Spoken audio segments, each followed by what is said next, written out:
Ќе се стопладли Скопје ни зимава. Енергетската криза зема се поголем замав, а власта е децидна дека нема да дозволи граѓаните да останат без парно грејење. Енергетските експерти постојано алармираат дека се доцни со се, иако кризата беше евидентна уште летоска. Професорот Константин Димитров за Алфа вели дека владата мора подитно финансиски да им помогне на компаниите и бара сериозно решавање за проблемот, за сиот товар да не падне врз гребот на граѓаните. Кој што водел некаква поправилна национална политика, сега нема толку скапо да плати. Кој што летоска свирил, сега ќе игра така во една басна вела.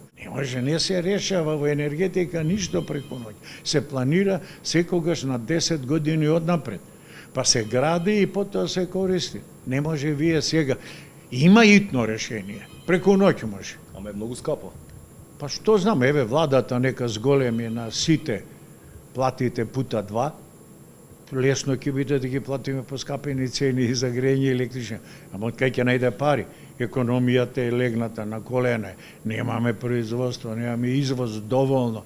Без електрична енергија, скапа електрична енергија, смалено е производство. И професорот во пензија Ристо Цицонков од Машинскиот факултет од Скопје бара државата подитно да преземе мерки за опстојување на системите со топлификација и барем во овој период од 3 месеци да се најде решение за цената на парното. Ако не се најде решение, многу од корисниците ќе се исклучат од системите и ќе се одлучат да користат греалки кои се поевтини, но за кои електричните мрежи во зградите немаат капацитет. Користењето на греалки е злосторство и опасност од пожари, вели Цицонков. И додека сите си ја префрлаат одговорноста, граѓаните и натаму се жалат дека во нивните домови немало доволно топлинска енергија.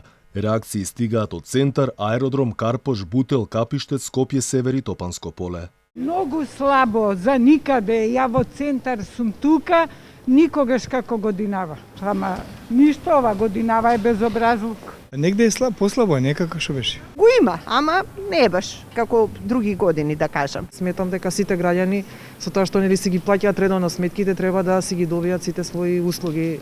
Од владата информираат дека од следната недела ќе разгледуваат можности за дополнителна помош, но раскин на договорените обврски и прекин на грејењето на домаќинствата во зимски услови не може да биде ниту оправдано, ниту прифатливо. Владата размислува дури и за опцијата за времено преземање на работењето на компаниите кои имаат лиценци за обезбедување на топлинска енергија.